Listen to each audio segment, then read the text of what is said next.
When we talk about promoting investments for Ghana, we have to look at where Ghana is economically.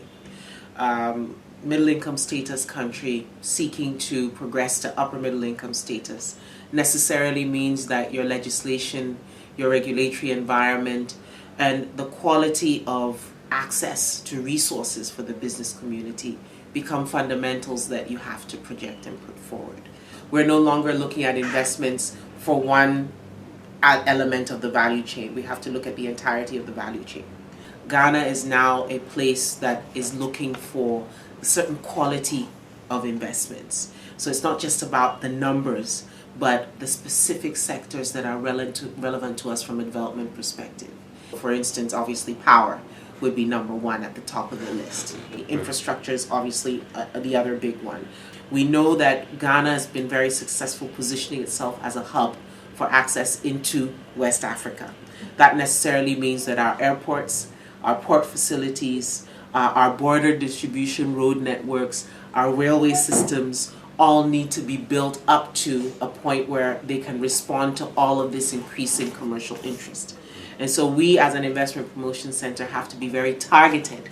We're looking for best in class. All Ghanaians, whether they are in the private sector or whether they're in the public sector, would like to see development happen in their country. It doesn't matter who they are, where they work.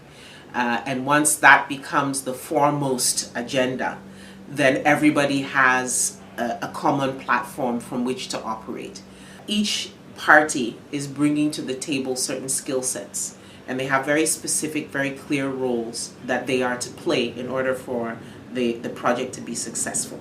What we are doing successfully as Ghana is to define clearly what the roles and responsibilities are. Government has a strength in putting behind the policy, the regulation, and the timeliness in executing major investment projects that are relevant from a public perspective.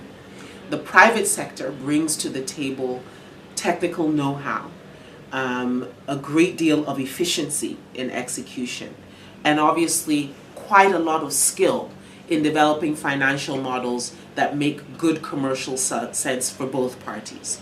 The approach we have chosen to pursue, as I said, is to focus on strategic investments and the strategic investing community, because that's what we really need now.